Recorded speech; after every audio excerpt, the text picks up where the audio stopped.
A day after Russia and the United States concluded their talks on Ukraine in Saudi Arabia, Russia targeted the southern Ukrainian city of Odessa, leaving tens of thousands of residents without heat or electricity. The latest escalation comes as Trump exuded confidence of a peace deal, despite Ukraine not being invited to the talks. Zelensky said in a statement that strikes affected over 160,000 residents, 13 schools, a kindergarten, and several hospitals in Odessa.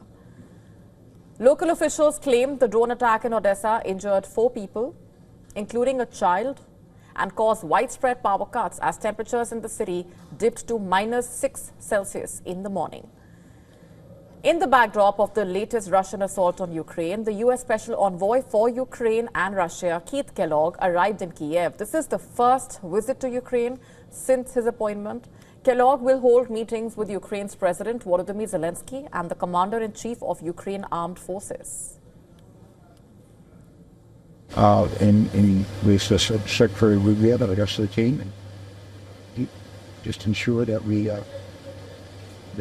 get this one right. You know, this war has been going on now for 3 years. President Trump's right. It's a war that, very candidly,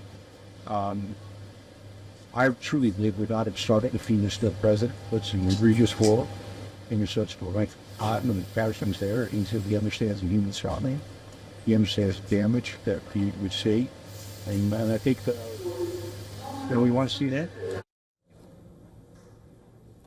Meanwhile, answering reporters' questions at his Mar-a-Lago residence in Florida, Donald Trump hit out at the Ukrainian President Volodymyr Zelensky and blamed him for Russia's invasion of Ukraine. Trump increased pressure on Zelensky to hold election, which is one of Russia's key demands, remember. Trump claimed that Zelensky's 4% approval rating, despite polls showing the Ukrainian president hovering just above 50%. Trump's statement came after Zelensky criticized U.S.-Russia talks for excluding Ukraine, saying that efforts to end the war must be fair and involve European countries, while postponing his trip to Saudi Arabia. However, U.S. Special Envoy for Russia and Ukraine, Keith Kellogg, will be visiting the Ukrainian president in Kiev. The whole civilization has changed because of what. So when they're worried about not being seated, you mean somebody that should have gone in and made a deal a long time ago? You could have made a deal. This is one that could have made a deal. There was no talk of this during the Trump administration. Putin would have never, ever done it. The U.S. president also suggested that he could meet the Russian President Vladimir Putin before the end of the month, as the U.S. overhauls its stance towards Russia in a shift that has alarmed Europe. Trump, however, said he was all for European peacekeepers in Ukraine if he can strike a deal to end the war. He cited the example of France and the UK, who he said were willing to send peacekeeping forces to Ukraine, however cleared that the US would not want to contribute because it is very far away, quote unquote. Meanwhile, the Russian foreign minister has said his country will not accept peacekeeping forces from NATO countries under any peace deal following the high-level talks with the US. We explained to our colleagues today that President Putin has repeatedly emphasized that NATO expansion, the takeover of Ukraine by the North Atlantic Alliance, is a direct threat to the interests of the Russian Federation, a direct threat to our sovereignty.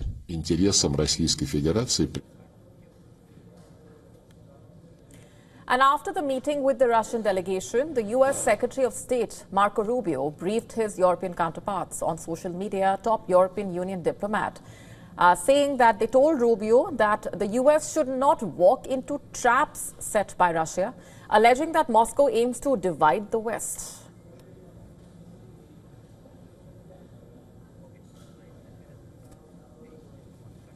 And at this point, let's go straight across to our correspondent, Anas Malik, joining us live from Kiev and has been tracking those developments very closely. Hi, Anas. Zelensky is suggesting that the U.S. has helped Putin break out of isolation. Tell us more about what Ukrainians are saying as far as ending the war is concerned and what you are picking up on the ground at this point.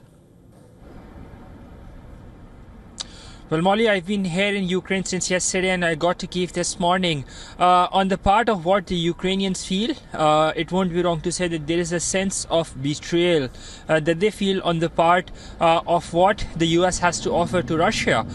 They say that they had bigger promises and they had bigger hopes with regards to the territorial gains that they've made and the territorial concessions that they could have negotiated. But now it's all in vain. President Zelensky, as you mentioned in his comment, has hit out at the US, saying that it is uplifting Russia from its isolation. The reason we're seeing that as an extension, we're seeing that on the 24th, that is on Monday, we'll be seeing multiple EU commissioners here in the city of Kiev itself in a bid to express solidarity as the Russian aggression on Ukraine completes 3 years. Now, around here in Kiev, while the temperatures are cold, literally cold, the political temperatures are pretty warm, pretty hot, because whatever the deal that is being negotiated or whatever the deal that has been talked about is something that the Ukrainian side has not been very appreciative of, for the very fact that they have not been part of the room itself where it was being talked about. Molly? Right, Anas, let's also talk about what the Ukrainians really feel about an election in the country and how popular Volodymyr Zelensky really is there on the ground. Well, when you say the elections right now, the possibility of an election is currently at an all-time low, given that the Ukrainians are currently in a martial law. But in case, as and when this martial law is lifted and the parliament goes into formal session, the possibility or the probability of President Zelensky retaining the charge is considerably lower because of some of the decisions that he has taken over the course of time, particularly since the invasion started. But as I said, when it comes to allies, particularly the United States, the fact that now Ukraine is not part of the talks is something that too does not go very well with President Zelensky's profile going forward, domestically speaking, for his domestic audience. And in case of an election, that too will pan out and play certainly something that would not be in his favor. Molly? Right, and as far as the updates, as far as those attempts to end the war are concerned, of course, Keith Kellogg will be in Kiev today as well. What so far have you picked up as far as those developments are concerned? And tell us more about what you have seen around you. Well, a short while back, Keith Kellogg did get here. In fact, we did play out that visuals. A short while back, he's gone towards the presidential palace. It is unclear whether his meeting with President Zelensky has started or is it being worked out. It is still unclear. But a short while back, to my left is where the US Embassy is, and that's where we saw a cavalcade traveling towards the heart of the presidential palace that is behind me. So it is still unclear whether the meeting has started or not. But as I said, around here on the ground, the mood it's a bit somber, it won't be wrong to say, primarily because they say that the invasion had started. The Ukrainians believe that the invasion did not start in 2022, it started in 2014 since the annexation of Crimea, and since then they're quite disappointed in what the response of the international community has been. They were quite hopeful though, especially with the outpouring support that came in since 2022, since the recent invasion began rather.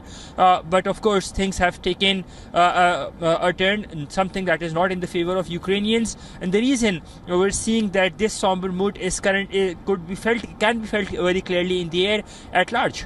Molly? All right, we're leaving it there for the moment, Anas. Thanks very much for joining us with those updates. Of course, we're coming back to you for more. To stay up to speed with the latest news, download the WION app and subscribe to our YouTube channel.